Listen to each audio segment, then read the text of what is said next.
Olá, sejam todos bem-vindos, saudações fraternas, eu sou a Vânia. A partir de agora, você tem um encontro conosco no Evangelho no Lar online do Grupo Espírita Paulo de Tarso, do Rio de Janeiro.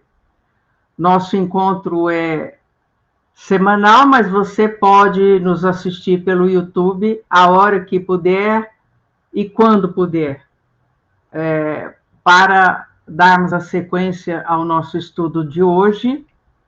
Nós vamos fazer a nossa prece de abertura e hoje nós contamos com a colaboração da nossa querida Norminha. Vamos lembrar você que esse momento é o momento de nós nos conectarmos, nós nos ligarmos com o plano mais alto, mentalizando Jesus, para que o nosso Evangelho no Lar realmente possa trazer-nos ou envolver-nos em bênçãos de paz, de luz, nos fortalecendo para os nossos desafios diários. Vamos lá à nossa prece?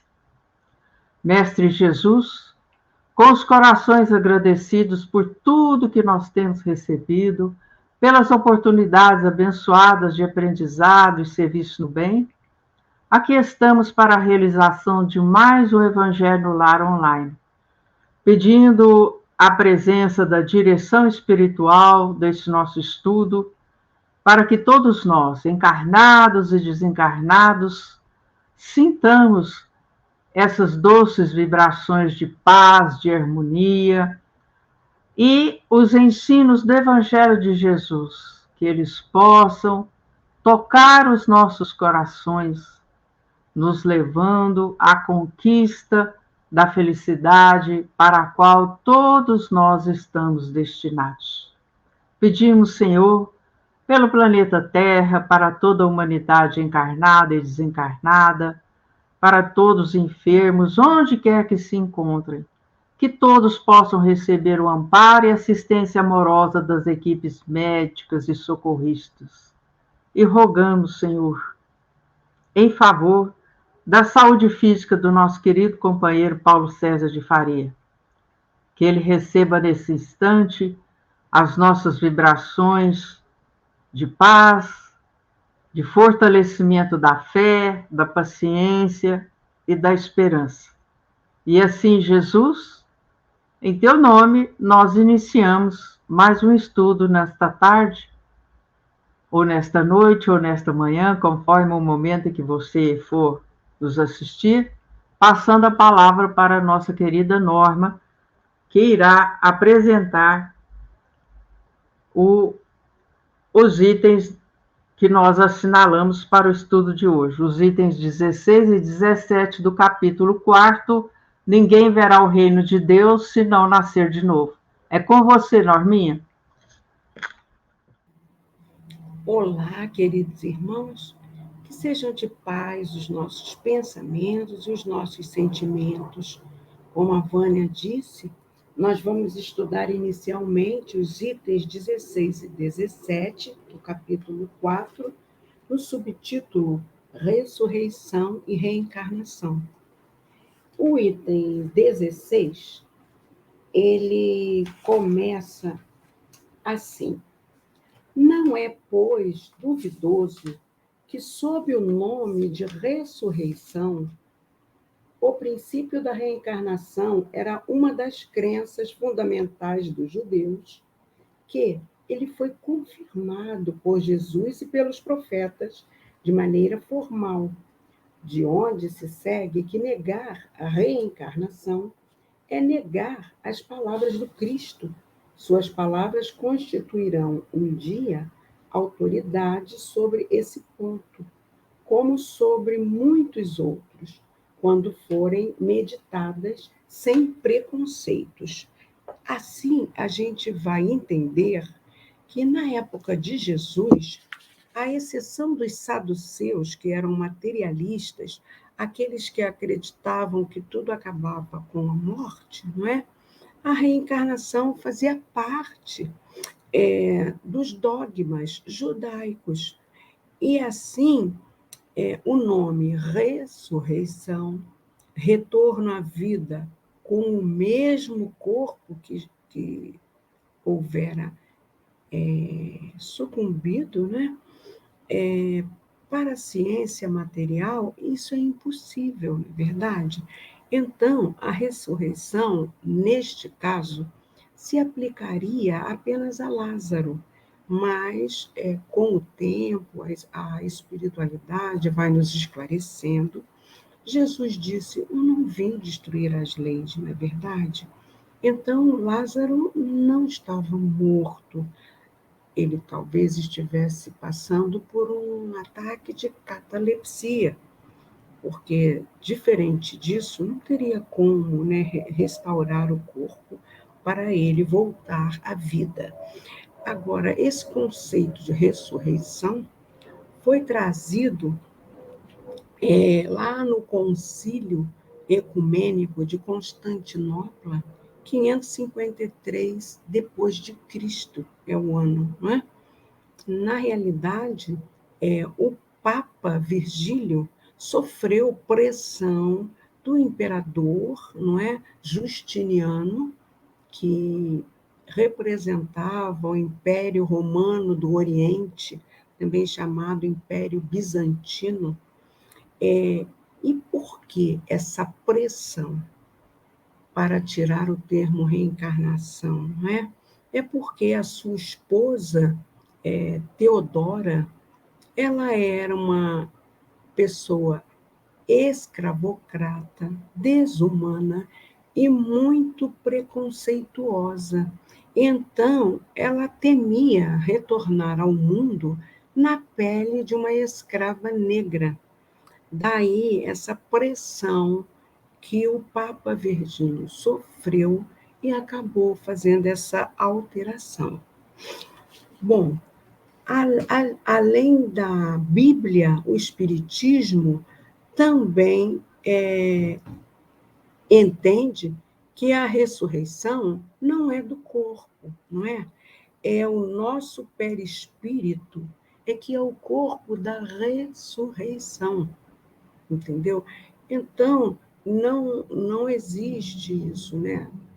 O corpo antigo voltar.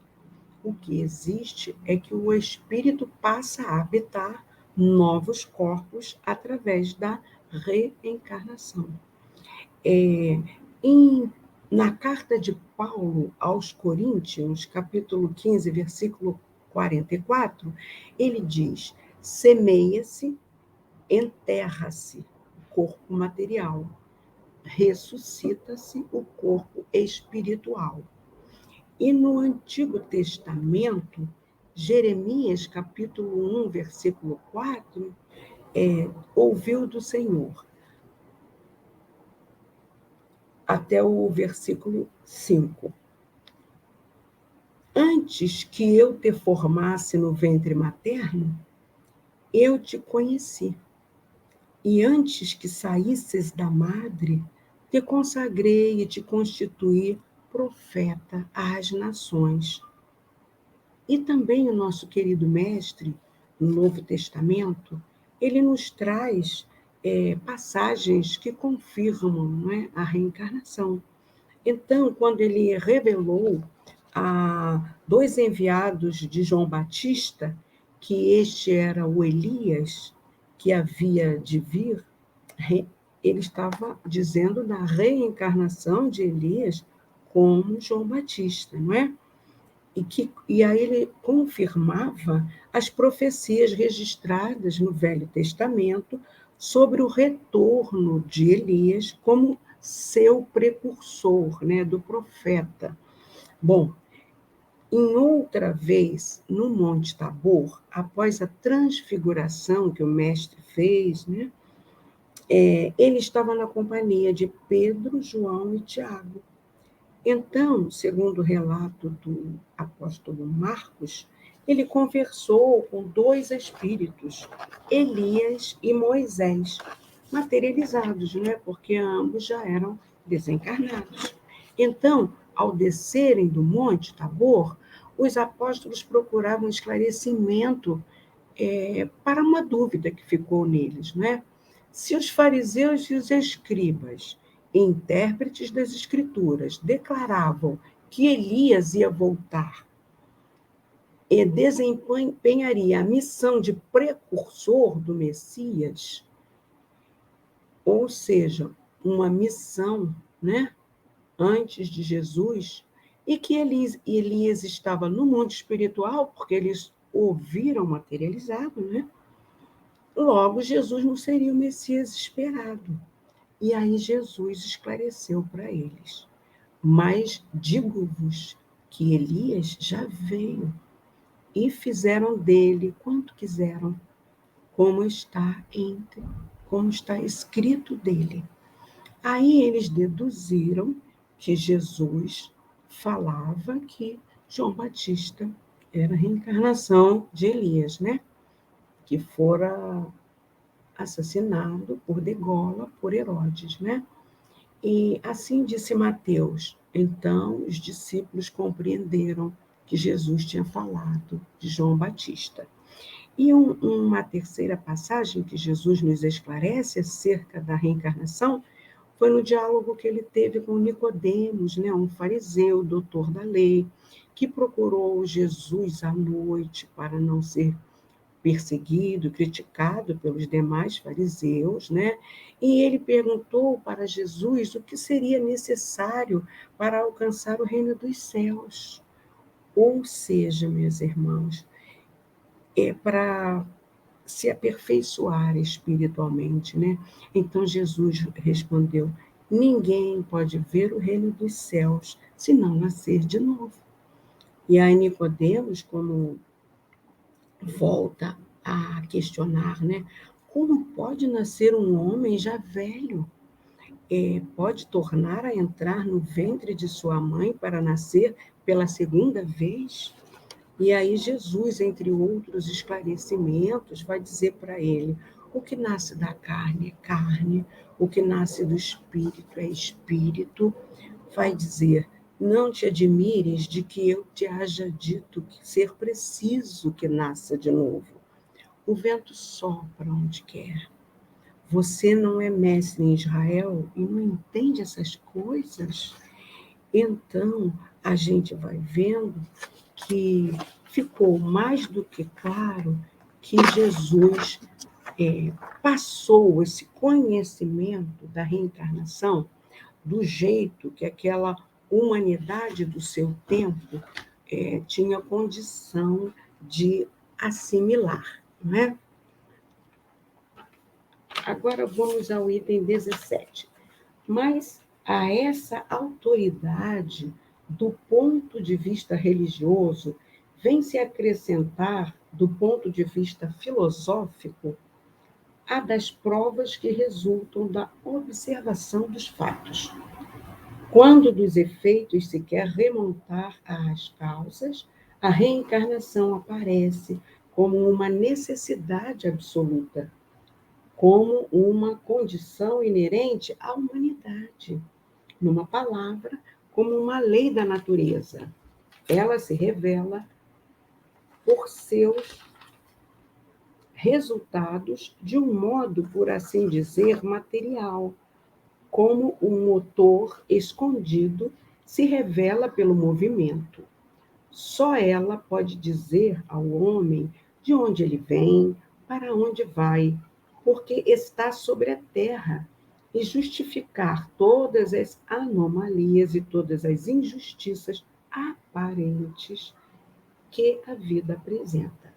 Sem o princípio da pré-existência da alma e da pluralidade das existências, a maior parte das máximas do Evangelho são ininteligíveis.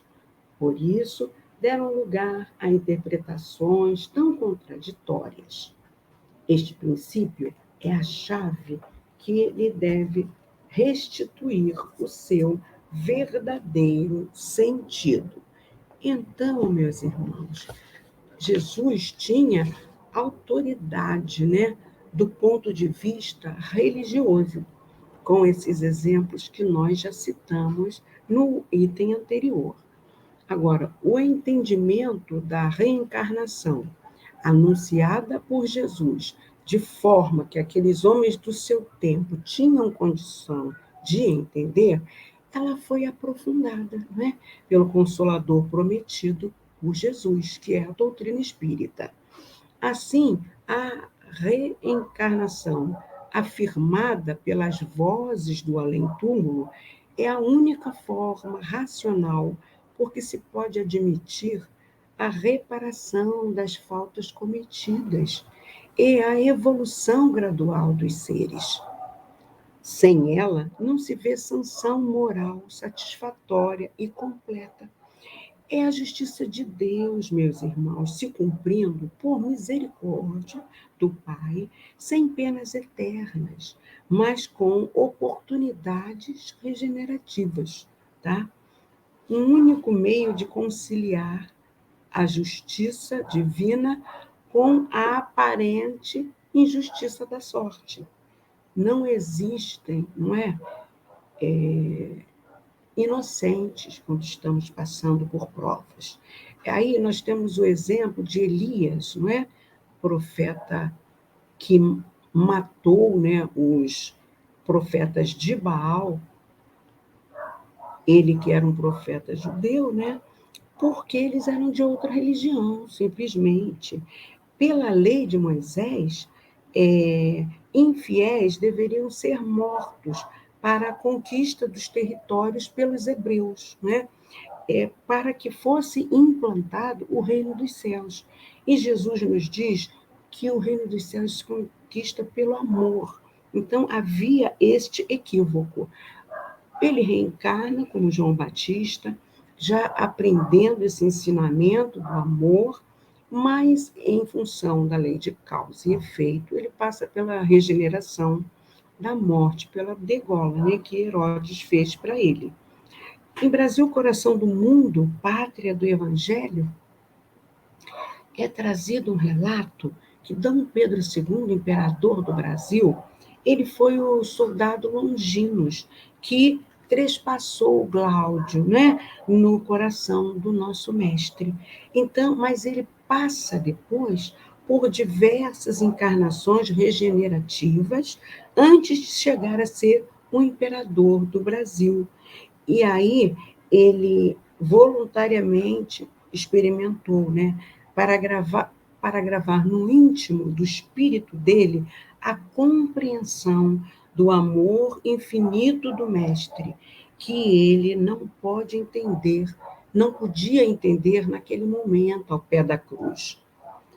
E assim, ele recebe de Jesus a incumbência de ser o imperador do Brasil, pátria do Evangelho. Serás o imperador do Brasil até que ele atinja a sua perfeita maioridade. Dos seus esforços se exigirá mais de meio século de lutas e dedicações permanentes.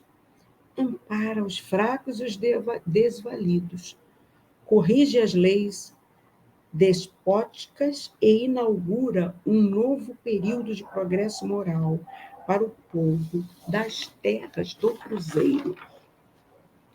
Então, do ponto de vista religioso, nós já entendemos tudo. Agora, do ponto de vista filosófico, das provas que a reencarnação é observada pelos fatos, né? A gente pode citar para vocês o exemplo de um estudo feito por um psiquiatra norte-americano, Ian Stevenson, né? Ele, recusando-se a se focar apenas em teorias, ele passou 37 anos viajando pelo mundo, coletando testemunhos de crianças que alegam ter lembranças nítidas de outras vidas. Nenhum dos casos estudados por ele estavam sob a influência de hipnose. As informações fornecidas podiam ser facilmente verificadas, uma vez que se referiam a existências passadas recentes e não a fatos muito antigos da Idade Média, do Egito, entendeu? Então, ele fez até comparação de necrópsia da persona anterior, não é?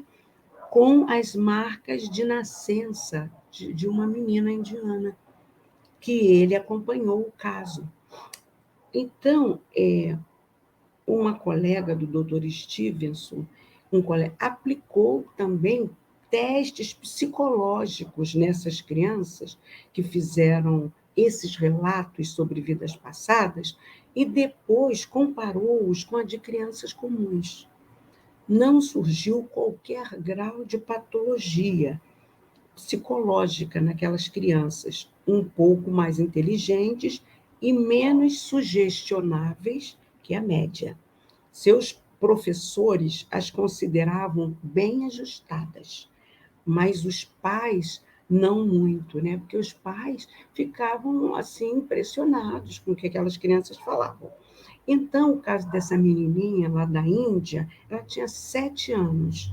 E o pai dela contou para o Dr. Stevenson que assim que ela aprender a falar, ela já afirmava aos irmãos: essa casa é sua, não é minha. Esses são os seus pais, não os meus. Depois ela dissera para uma irmãzinha: você tem um irmão, eu tenho 4. Me chamo Sheila, dando o nome de seus verdadeiros pais. E ela implorava que os pais atuais a levassem para ela ver os pais que ela considerava verdadeiros, né? Então, ela dava o nome da cidade. E os pais disseram para ela parar de falar bobagem e ignoraram o que ela dizia. Mas aí, quando ela chegou aos 4 anos de idade, ela pediu ao vizinho, que era um leiteiro, se ele podia levá-la na tal cidade que ela tinha recordação, que ela vivera, entendeu? O leiteiro pegou, repetiu aquela história que ela contou para uma senhora dali daquela cidade, mas que era nascida na cidade que a menina viveu. E perguntou se ela conhecia pessoas, casais com aqueles nomes, e se por acaso tiveram a perda de uma filha chamada Sheila. E a moça confirmou, falou: tem sim, tem sim. E aí a conversa acabou chegando até os pais que perderam a Sheila, né? E o pai dessa menina, Sheila, foi até a cidade da menininha, que estava reencarnada, né? Na Índia, com o nome de Prete.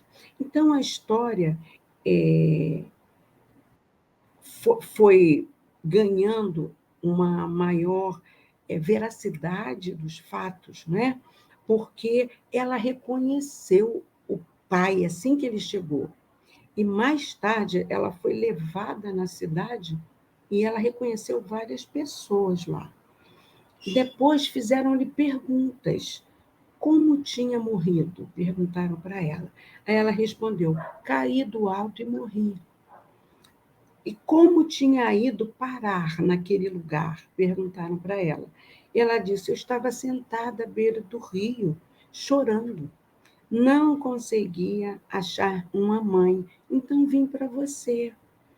Aí, dias depois, o Dr. Stevenson e o jornalista Tom Schroeder puderam passar pela vila que ela disse ter nascido.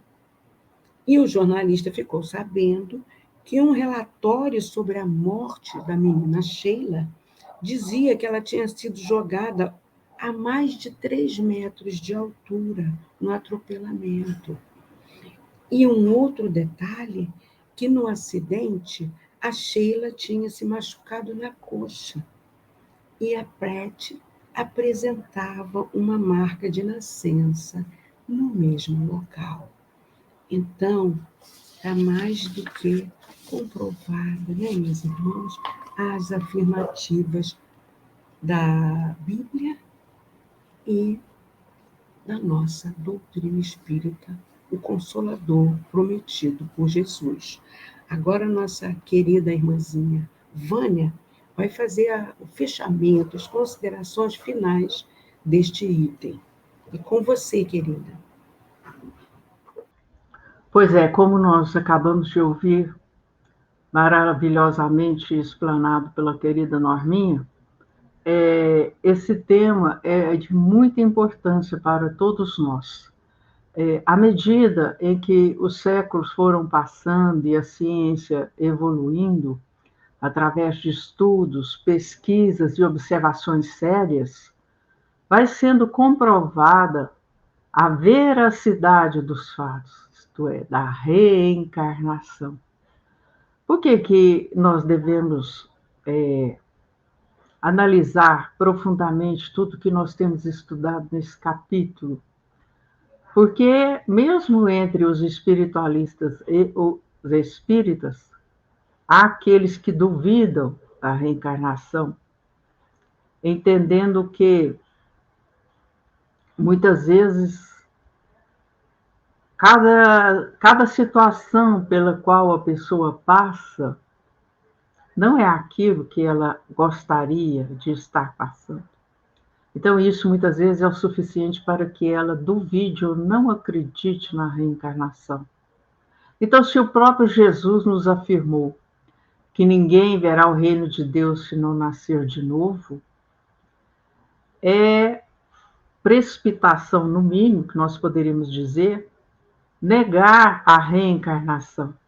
Porque Deus, na sua inteligência suprema, na sua bondade e justiça, quer que todos nós alcancemos a condição de espíritos puros, isto é, espíritos livres de qualquer imperfeição, de qualquer defeito, de qualquer falha, e espíritos que evoluíram intelectual, moral e espiritualmente. E para que isso aconteça, sem que as leis naturais ou as leis divinas sejam burladas, sejam puladas, né? Ou então negligenciadas, não levadas a sério, muitas vezes as pessoas acham que se pula de um estágio para o outro, de uma condição para outra, no simples estalar de dedos. E isso não é verdade. A nossa jornada evolutiva, ela requer esforço constante, perseverança, desprendimento, estudo, né? E principalmente a nossa tão falada reforma íntima, ou seja, a nossa transformação moral. E para que nós consigamos alcançar o reino de Deus, esse estado de perfeição, nós deveríamos passar inúmeras vezes pelo processo da reencarnação. E longe de a considerarmos como um castigo, uma punição, devemos nos recordar de que é uma bênção que Deus nos concede, a fim de que tenhamos mais oportunidades de recomeço, mais oportunidades de fazer as coisas de maneira diferente, mais oportunidades de aproveitarmos melhor o nosso aprendizado aqui na Terra. Então, por isso que há aqueles que na sua marcha na vertical, rumo à perfeição, elas seguem sempre em linha reta. Elas não fazem atalhos, não procuram veredas, né? Nem se utilizam de qualquer meio desonesto para alcançar essa perfeição para a qual todos nós fomos criados, né? Então, em vez de queixarmos, em vez de lastimarmos a nossa sorte, devemos sim nos esforçarmos mais, recordando-nos de que estamos aqui de passagem. O nosso corpo físico é o empréstimo que Deus nos concede para esse aprendizado, para a nossa evolução. E lembrarmos que ainda estamos no mundo de provas e expiações, ou expiações e provas, isto é, um mundo onde o mal ainda predomina, e que todos nós que estamos aqui ainda temos acertos a fazer com a justiça divina. Então, não há caso, não há castigo, não há punição. Nós temos que modificar o nosso entendimento quanto a isso, porque muitas vezes as palavras são utilizadas de maneira necessária para cada época, para cada povo, para cada cultura. E se nós nos recordarmos dos atributos de Deus, como está na questão número 13 de O Livro dos Espíritos, nós vamos ver que Deus é soberanamente bom, justo, misericordioso, onipotente, onisciente, eterno, imaterial, e que, acima de tudo, é a inteligência suprema do universo. Então, o que isso significa? Significa que, mesmo que nós, com os nossos olhos acanhados, a nossa visão limitada, nosso próprio entendimento ainda limitado, que tudo aquilo que nos acontece tem uma razão de ser. Mais claramente, isso está comentado no livro O Céu e o Inferno. Então, precisamos nos livrar dessas interpretações equivocadas e analisarmos que dificuldades, dores, obstáculos, sofrimentos, misérias, decepções, etc., compõem os elementos para nos fazer mais fortes, para que nós possamos desenvolver em nós, ou ampliar em nós, a resistência, o entendimento de que aquilo que é o nosso olhar, conforme eu dizia, está errado, para Deus está tudo certo. Porque nós desconhecemos, né, os caminhos que nos aguardam, aqueles caminhos que já trilhamos, né? Todos nós temos o esquecimento do passado, de modo geral. Nesses casos aí que Norma citou, né, de crianças na Índia e em outros países que desde cedo revelam essas reminiscências de outras vidas, né? Muitos de nós também as temos. Tá? Eu já tive reminiscências de várias existências, é claro que não de maneira aprofundada, como esses casos relatados, que frequentemente aconteceram e acontecem na Índia, mas aquelas reminiscências que me foram necessárias para que eu pudesse melhor entender os meus desafios da presente existência. E aí você pode ficar curioso e diz, Vânia, mas eu não sei o que eu já fui. Muitas vezes, e quase sempre, esse esquecimento do passado é uma verdadeira benção. Porque muitas coisas que nós fizemos em outras vidas, com certeza, nos horrorizariam se nós nos recordássemos delas. Nós erramos muito. Tá? Então, o esquecimento do passado, principalmente quando estamos reencarnados, é a oportunidade de nós recomeçarmos, de nós seguirmos adiante, tentando ou nos esforçando para acertar cada vez mais. Então, não há castigo, não há punição, não há culpa. A palavra mais adequada é responsabilidade. Dentro do ditado que diz, cada um colhe aquilo que semeia ou aquilo que planta, nós temos que entender que esse cada um significa o quê? De posse do livre-arbítrio, que foi um recurso que Deus nos concedeu, todos nós fazemos as nossas escolhas. Às vezes, nem tão conscientemente, mas nós as fazemos. E esses itens que nós vimos da ressurreição e da reencarnação são uma prova legítima de que há muito o homem, o ser humano, vem questionando. Não? Desde lá o Antigo ou o Velho Testamento, passando por Jesus e depois com a doutrina espírita, o homem vem se perguntando, né? Eu morro e tudo acaba, não existe mais nada. E aí as várias religiões, as várias correntes filosóficas vem nos falando sobre a imortalidade da alma, né? Sobre a existência de Deus ou de um único Deus, sobre a pluralidade das várias existências, isto é, que nós reencarnamos várias vezes, né? Então, esses e outros princípios, a doutrina espírita os desenvolve de maneira lógica, racional, para que nós também reflitamos e analisemos, né? Porque seria um enorme desperdício você acreditar que tudo cessa, tudo acaba com a morte do corpo físico. Quem pensa assim, com certeza não reconhece Deus como criador do universo de todas as coisas, né? Seria subestimá-lo em sua inteligência, né?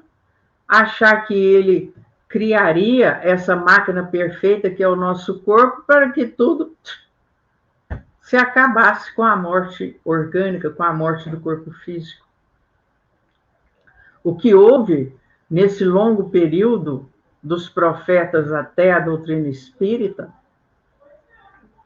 é que o avanço da ciência permitiu que, através de observações dos fatos, através de análises mais detalhadas, através de comprovações científicas, como o caso desse pesquisador, o Ian Stevenson, se puder chegar à conclusão de que realmente é indubitável, fora de discussão ou de questionamento, a reencarnação. Então, aquele que ainda não acredita na reencarnação, o faz por ignorância, por orgulho exacerbado, por medo, né? Mas que, na medida em que nós penetramos fundo em nossos estudos, nós vamos ver que isso é muito claro, né? Porque nós temos um Deus que nos ama, nós temos um Deus que quer que todos nós cheguemos ao ponto mais alto. Tanto é que quando Deus criou o ser inteligente da criação, que é o Espírito, ele o fez já pensando nisso, de que nós fomos criados para a perfeição. E que para nós atingirmos esse grau evolutivo, nós teremos que nos dedicar, nos esforçar e até nos sacrificar para que possamos cumprir a nossa destinação. Então, meus caros, vamos nos recordar de que estamos encarnados. Aqui estamos de passagem. Não sabemos por quanto tempo aqui permaneceremos, mas que nós possamos aproveitar o máximo desse tempo, né? Por quê? O que nasce do corpo é corpo, e que o espírito existe independente do corpo. É isso que nós precisamos nos recordar. E mais ainda, no final desse item, que foi lido pela Norma, comentado tão brilhantemente, é importante nós nos recordarmos de duas falas de Jesus. Ouça quem tem ouvidos de ouvir e veja quem tem olhos de ver. Significa o quê? Significa, no primeiro caso, que nem todos, à época anterior ao Cristo e hoje, século XXI, nem todos ainda compreendem certas verdades.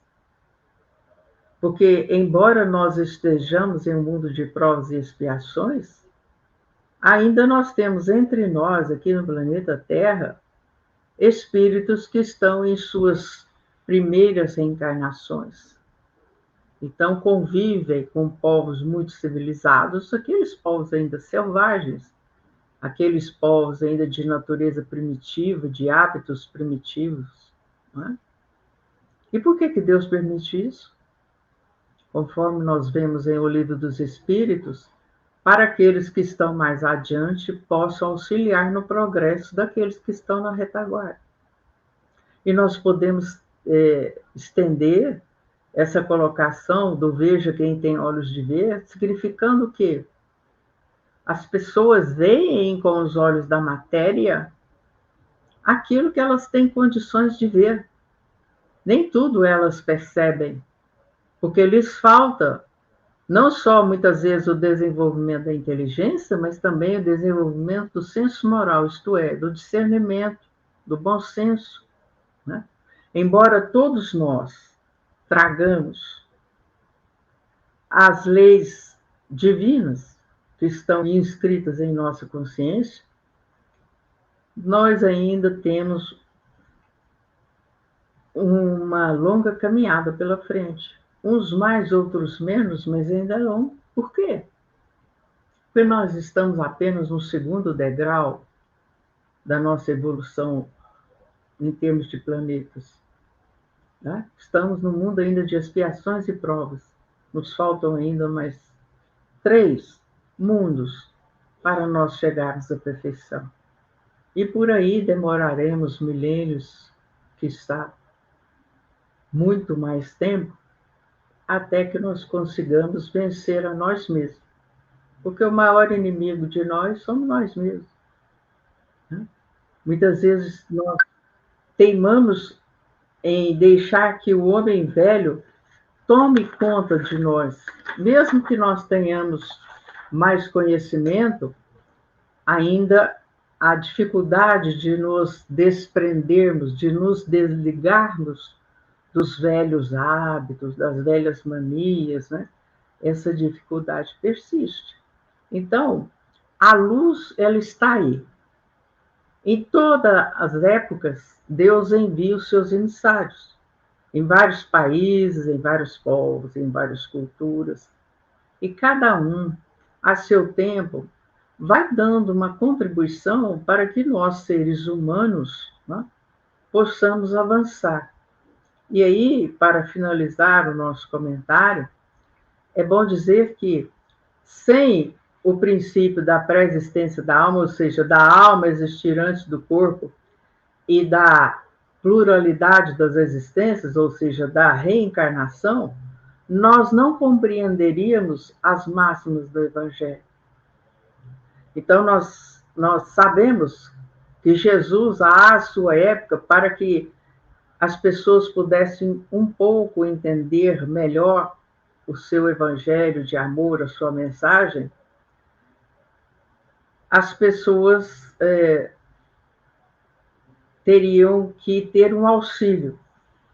E esse auxílio, Jesus o fez de maneira excepcional, utilizando-se das parábolas, utilizando-se das figuras de linguagem, para que o povo daquela época pudesse começar a refletir, a analisar, a pensar no que ainda precisaria fazer para o seu progresso.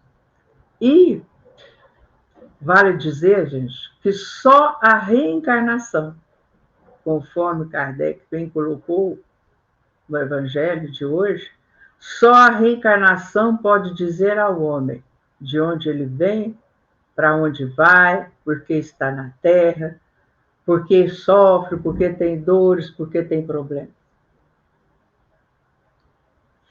Por quê? Cada criatura é arquiteta do seu destino. Não adianta querer buscar o culpado ou o responsável fora. Ora Deus, ora Jesus, ora o pai, ora a mãe, ora a esposa, ora o chefe, ora o governo, ora os espíritos obsessores. Os responsáveis somos nós mesmos. Não adianta você querer transferir essa responsabilidade para o outro. Ela é de cada um de nós. Então, que nós possamos refletir muito sobre este capítulo 4, porque ele antecede um capítulo que é extremamente importante para todos nós e que daqui a algum tempo chegaremos nele, que é o capítulo 5, Bem-aventurados os aflitos, que é o capítulo todinho, onde fala da justiça das aflições, da justiça das dificuldades, dos sofrimentos, das inquietações pelos quais passamos no planeta Terra. Então, que nós aproveitemos essa abençoada oportunidade de conhecermos a doutrina espírita, porque a doutrina espírita não proíbe nada nem ninguém, não condena nada nem ninguém. A doutrina espírita nos esclarece, a doutrina espírita nos conforta, a doutrina espírita nos consola, para que cada um de nós faça o seu melhor. E agora nós vamos passar a palavra para a Norma, que vai pedir a magnetização da água e fazer a prece final. Graças a Deus, chegou o momento da magnetização da nossa água. Vamos elevar nossos pensamentos a Jesus. Querido Mestre, aqui estamos contritos na certeza que os seus mensageiros de luz que aqui estão conosco, nos auxiliando e nos inspirando, proverão com seus fluidos balsâmicos, medicamentosos, humildemente nós vos suplicamos, a água que aqui deixamos para a magnetização, que essa alteração da química dessa água pelos seus balsâmicos fluidos possa transformar num remédio para os nossos corpos físicos e espirituais. Que assim seja. Graças a Deus. E assim, estamos chegando ao término desse Evangelho no Lar. Que sejam de paz os nossos pensamentos, os nossos sentimentos, não é? Para elevarmos mais uma vez o nosso pensamento a Jesus, para agradecê-lo por essa oportunidade abençoada. Gratidão, amado Mestre, Senhor da vida, por essa oportunidade que nos concedestes de reflexão nas tuas palavras profundas de ensinamentos preciosos. Que nós possamos buscar, exemplificar no nosso dia a dia tudo que estamos assim refletindo a cada encontro.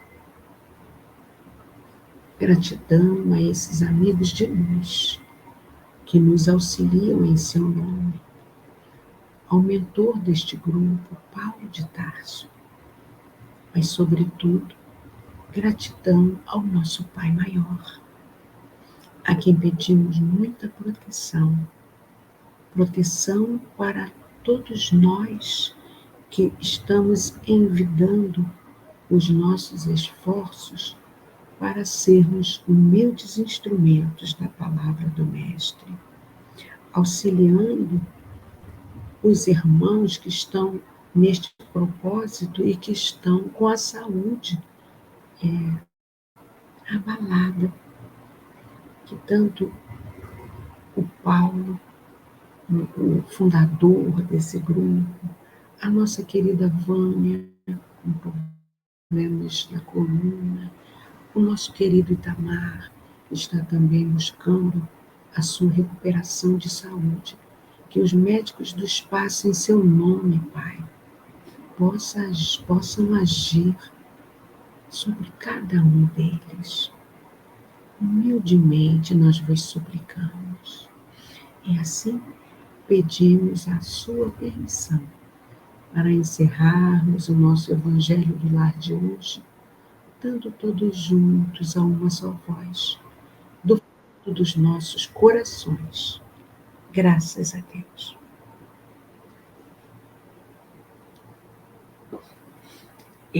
Para as nossas orientações finais, nós lembramos sobre o Evangelho no lar, que quem cultua o Evangelho em casa faz da própria casa um templo do Cristo, né? Nós precisamos fazê-lo em voz alta, porque há espíritos que ainda não conseguem ler pensamentos. E durante a realização do Evangelho no lar, são trazidos espíritos para ouvirem os ensinamentos daquele dia. Então, vamos persistir nesse propósito de multiplicadores dos ensinamentos do Mestre, reunindo a nossa família sempre que pudermos, mas se os membros da nossa família não quiserem ou não puderem juntarem-se a nós podemos fazê-lo sozinhos, porque nunca estaremos sós. Sempre estaremos acompanhados da presença amiga desses espíritos de luz que nos chegam através da assistência do Mestre. Agora, caso tenhamos crianças ou jovens na realização do nosso Evangelho no lar, que deve ser feito no mesmo dia da semana e no mesmo horário, com bastante disciplina, porque os espíritos também têm muitas atividades. Ninguém fica no ócio porque está no plano espiritual. É por isso que temos que ter essa disciplina.